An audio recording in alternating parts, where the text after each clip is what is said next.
America में cooking gas के चूल्हे से निकलने वाली गैसें स्वास्थ्य के लिए काफ़ी नुकसानदेह होती हैं। चूल्हों से निकलने वाली गैस से सांस की बीमारियों का खतरा बढ़ता है। अमेरिका में सरकारी नियामक एजेंसियां गैस स्टोव पर प्रतिबंध लगाने पर विचार कर रही हैं। नमस्कार दोस्तों, मैं हूं अरुण। आपका हमारे चैनल ग्लोबल थॉट में एक बार फिर स्वागत है। दोस्तों, अब तो पूरी दुनिया में प्रदूषण पैर पसार चुका है। कहीं एयर पॉल्यूशन ज़्यादा तो कहीं वाटर पॉल्यूशन ज़्यादा, कहीं ग्लोबल वार्मिंग के कारण सर्दी ज़्यादा तो कहीं गर्मी ज़्यादा, तो कहीं सूखा तो कहीं बाढ़, कहीं भूकंप। इस प्रकार की समस्याएं अब तो आम सी हो गई हैं, लोगों की जानें जा रही हैं। दोस्तों, अमेरिका में कुकिंग गैस के चूल्हे से निकलने वाली गैसें बच्चों के लिए घातक हो रही हैं, क्योंकि इससे बच्चों में दमा यानी अस्थमा जैसी बीमारियां होने की संभावना हो सकती है। ऐसी संभावना अमेरिका में सरकारी नियामक एजेंसियां लगा रही हैं। अमेरिका के कंज्यूमर प्रोटेक्ट सेफ्टी कमीशन यानी CPSC गैस चूल्हे के लिए अनिवार्य मापदंड तय करने या उस पर पाबंदी लगाने का फैसला कर सकता है। CPSC का कहना है कि गैस स्टोव खतरनाक स्तर तक जहरीले केमिकल का उत्सर्जन करते हैं।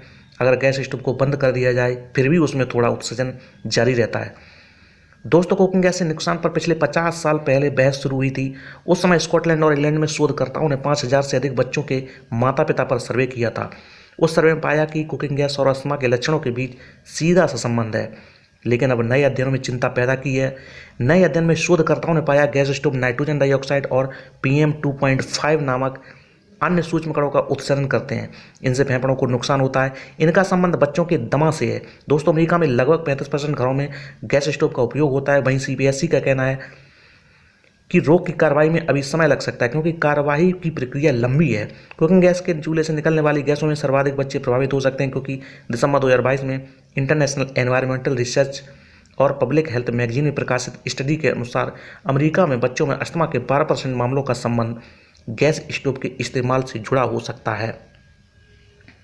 दोस्तों, गैस चूल्हों घरों में प्रदूषण का स्तर बढ़ाते हैं। इनमें से nitrogen oxide, methane, carbon dioxide और कार्बन मोनोऑक्साइड जैसी गैसें तथा पार्टिकुलेट मैटर निकलते हैं। रिपोर्ट के अनुसार अमेरिका में कुल 6.5 लाख बच्चों में अस्थमा गैस चूल्हे के कारण हुआ। अमेरिका में 35% परिवार गैस चूल्हे का इस्तेमाल करते हैं। अमेरिका के 2 राज्यों कैलिफोर्निया और न्यूजर्सी जैसे राज्यों में यह अनुपात 70% तक है। अमेरिका में आमतौर पर एलर्जी के मामले ज़्यादा पाए जाते हैं। अस्थमा का मुख्य कारण एलर्जी होता है। संभव है अमेरिका में इस्तेमाल की जाने वाली गैसों से लोगों को ज़्यादा एलर्जी होती है। दोस्तों, भारत में धूलकर और पराली जलाने से एलर्जी ज़्यादा होती है। दोस्तों, स्टैनफोर्ड यूनिवर्सिटी के वैज्ञानिकों ने बीते साल एक अध्ययन में पाया कि अमेरिकी घरों में गैस चूल्हे से निकलने वाला उत्सर्जन 5 लाख पेट्रोल कारों के बराबर है। दोस्तों, प्राकृतिक गैस से मीथेन की काफ़ी मात्रा होती है और ग्लोबल वार्मिंग में मीथेन का बड़ा योगदान है। वैज्ञानिकों के मुताबिक यह कार्बन डाइऑक्साइड की तुलना में 80 गुना अधिक प्रभावशाली है। गैस चूल्हा जलाने पर 0.8% से 1.3% प्राकृतिक गैस बिना जले वातावरण में चली जाती है। वही वैज्ञानिकों का कहना है कि वातावरण में मीथेन का मौजूदा स्तर पिछले 8 लाख साल में सबसे ज़्यादा है। दोस्तों, अमेरिका के कई शहरों में नई इमारतों में प्राकृतिक गैस का इस्तेमाल पहले ही प्रतिबंधित कर दिया गया, ताकि ग्रीन हाउस गैसों का उत्सर्जन कम किया जा सके। अमेरिका में वैज्ञानिकों ने पाया कि जितने घरों में गैस चूल्हे की जांच की, उन सब में गैस लीकेज की समस्या थी। गैस चूल्हा बंद होने पर भी गैस लीक हो रही थी। चूल्हे से जितनी मीथेन का उत्सर्जन होता, उसका करीब 76% लीकेज की वजह से था।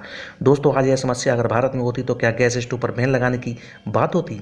ये प्रश्न अभी गर्त में छुपा हुआ है, क्योंकि भारत में भी अमेरिका जैसा अध्ययन करने की ज़रूरत है। हालांकि अभी ऐसा भी नहीं है कि अमेरिका में अभी रोक ही लग जाए।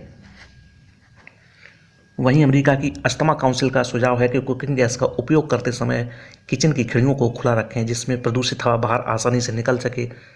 हालांकि इसमें भी पूरी तरह से सेहत का खतरा समाप्त नहीं हो जाता है। एक रिपोर्ट में भी खुलासा हुआ कि गैस स्टोव को इस्तेमाल न किए जाने पर भी उसमें थोड़ी मीथेन और बेंजीन का उत्सर्जन रहता है। आइए दोस्तों, बात करते हैं कि इसमें निजात कैसे पाया जाए।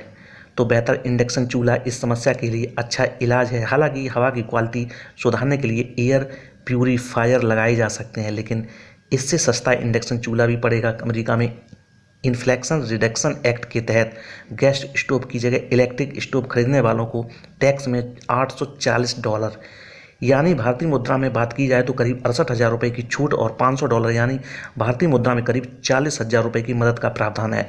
इलेक्ट्रिक स्टोव को खरीदने के कई फ़ायदे हैं। सबसे बड़ा फ़ायदा पर्यावरण के लिए अच्छा है, खाना जल्दी पक जाता है। अब तो अच्छी क्वालिटी के इंडक्शन तो बिजली की बहुत कम खपत करते हैं अमेरिका में, तो अब धीरे धीरे इंडक्शन की डिमांड बढ़ रही है। इससे मानसिक स्वास्थ्य अच्छा रहता है, क्योंकि इसमें किचन गर्म रहती है। हालांकि गैस स्टोव को बंद करना इतना आसान भी नहीं है, क्योंकि होटल और रेस्तराओं में खाना और अन्य चीज़ें पकाने में मुश्किल होगी। दोस्तों, आगे आने वाले समय में पर्यावरण में सुधार करना बहुत ज़रूरी है। तो सीधी सी बात है, इसके लिए बड़े बड़े निर्णय तो लेने ही पड़ेंगे, क्योंकि बच्चों और आगे आने वाली पीढ़ियों को बचाना बहुत ज़रूरी है, क्योंकि एक परिवार और देश की बागडोर उनके हाथ में होती है। तो नई पीढ़ियों को बचाना बहुत ज़रूरी है। दोस्तों, समस्या विकराल है, लेकिन फिर भी दुनिया समस्याओं को हल करने में लगी हुई है। अब देखना यह है कि इन समस्याओं को कितना हल किया जा सकता है। आप भी अपने बच्चों को प्रदूषण से बचाने की कोशिश करें और प्रदूषण को कम करने में सहयोग करें। अब हम विदा लेते हैं। आप अपना और अपने परिवार का ख्याल रखिए। अगर मेरे द्वारा दी जानकारी आपको अच्छी लगती है तो मेरे चैनल को सब्सक्राइब करना ना भूलें। धन्यवाद।